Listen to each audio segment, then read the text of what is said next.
Hey guys, Jerome here, and today I'm going to be testing the Jaguar XJ220S in multiplayer in Forza Horizon 5. I'll be using an S1 all-wheel drive tune created by Skipper and a decal from Asphalt 9 created by Meaty Potato. Please consider subscribing if you haven't already, and be sure to check out my Furum Clips channel as well as my Purple Team Discord. You'll find the links to those in the description, and I hope you enjoy these races. This first race is on Festival Gate Crash, not a track that we play on very often, but it turned out pretty good. Today we have with us Tired Flame in his McLaren F1 GT, Jim Crafter in his Lexus LFA, Pluto in his Pagani Zonda C, Tangram in his McLaren 600 LT, the Bananas and Rio in their Ferrari 488s, Kevin in his Veneno, Skipper in his Griffith, Nitrium Z in his MG MG3, that one kid in his 911 GT3 RS, and me in my Jaguar. And uncommonly, no one else actually was using the same car that I was in this race. If you would like to join these lobbies, I record them pretty much every other week when I am not streaming at the regular stream time. If you would like to join, go to the Purple Team Discord and go to the Special Roles channel.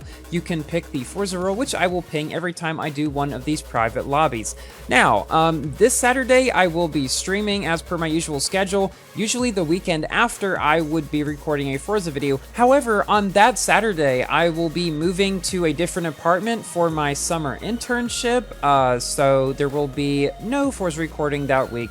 But I still plan on uploading a Forza video, around 2 weeks after this one like I usually do, because I have a couple in the past that I still have to upload. This Jaguar is pretty well known for having a great rear-wheel drive power build tune. However, power build tunes have never really been my thing. I've never been able to drive them all that well, but thankfully it is still pretty competent in all-wheel drive too, although nowhere near the top of its class. Overall, it felt pretty average, I would say. Nothing particularly stand out about it. One thing I did notice is that even though it was all-wheel drive, it was a bit more slidey, I guess, than a lot of the other rear-wheel drive cars that I have tested. Some rear-wheel drive cars that I've tested actually grip better than this car, which, it's not something I really expected. Maybe that's just something about it that you can't really change. But other than that, it was pretty great. There were some times when I was catching up to people around the corners and stuff. Like here, I'm catching up to Tangram, and around this final bend, he goes a bit too wide, and I'm able to just barely pass him and just barely hit this checkpoint too to come in second place. This past weekend, I tested the Centenario, and previously we tested the Honda S2000, so you can expect videos about those sometime as well. Let me know down in the comments what other cars you would like to see me test in Forza Horizon 5, or if you would like, I guess, a more official way to do it, you might say. If you go to the Forza Car Suggestions channel in the Purple Team Discord, you can put your car suggestions in there, and they might be less likely to get lost that way in a sea of comments. Keep in mind that I usually only test cars that were in an asphalt game. I'll give my general review at the end of the video as usual, and I hope you enjoy the rest of the races.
To your new sanctuary.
Coming up toward the end of this final race, I was having a pretty close battle with that one kid until I slid out a bit too much around a couple of the turns, allowing him to get a bit further ahead, but it was still enough to pull away from Jim Crafter behind me, and so we pretty solidly fell into 4th place. For my general review about this car, I did have quite a bit of fun driving it. As I said previously though, it did slide a bit more than I would like, so I don't really think it's a car that I would take out again, but it was reasonably quick for its class, I would say. The acceleration was sufficient, and if you're good with power build tunes, there's a really good rear-wheel drive one for that. That should go even faster. Thank you all so much for watching. Please do like the video if you have enjoyed, and consider subscribing for more Asphalt, Forza, Minecraft, and other games content. And I will see you guys in my next video. Goodbye!